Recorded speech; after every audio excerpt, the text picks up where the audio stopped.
Hey everyone, and welcome back to my channel. Today's topic is how we can approach a man with criticism or advice. Without much further ado, let's jump straight into it. Men can be rather touchy when you approach them with advice on how to do something. But you can't exactly stand around and just wait for him to make up his mind. Today I'm going to talk about 4 ways you can approach your man with criticism and advice. The first step is for you to tie their change into you needing them. Being disregarded or ignored is pretty much tantamount to dying a slow death when it comes to men. If you're getting him to make changes in his life, approach it from the angle of making life better for both of you. This way, he's going to feel needed and he's not going to hesitate taking advice from you. Because when you make the matter about you as a unit, then you have a say in it as well. This might take some effort from your end, but in the end, it's going to be worth it all the more. Tip number 2 is to be constructive with your criticism. Men respond to logic, and this is no secret. If your man is going wrong somewhere, try and explain to him logically what you think the impact of his decisions might be. Remember, this has to come off as you not being critical of his actions. Because in the event you are critical of his actions, that's going to cause him to withdraw from you again. When you explain things to him in a nice and constructive way, be sure to come off as the supportive girlfriend or wife. When you do this, he'll value you all the more. He's definitely going to take some of your opinion into consideration when he makes his decision. Tip number 3 is not to invalidate his point of view.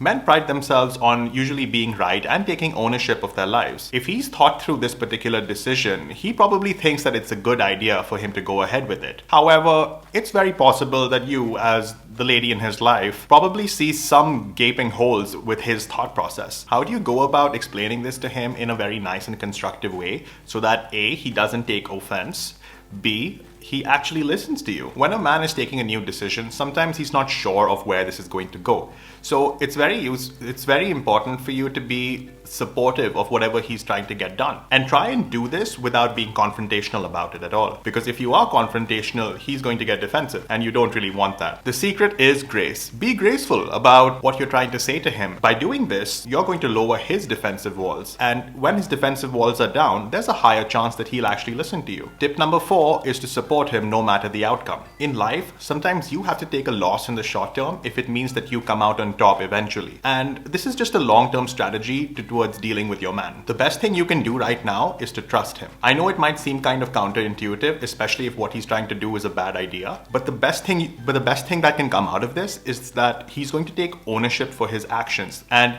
in the event he fails, he's got nobody else to blame except for himself. Also, if he does turn out to be wrong, it's really important not to rub it in. We know you're right, but if you do rub it in, he's going to feel really bad about it, and it could lead to him building a level of resentment in your relationship. Instead, respond with simple words of encouragement that let him know that you truly care about him and that you're going to stand with him no matter what. Sometimes it means letting go of a smaller thing so that you can win bigger in the long term. By winning big, of course, I mean the success of your relationship. Alright folks, so that sums it up. That was today's video. If you enjoyed this, please do leave a comment. And as always, don't forget to hit the subscribe button. Thanks so much and see you soon.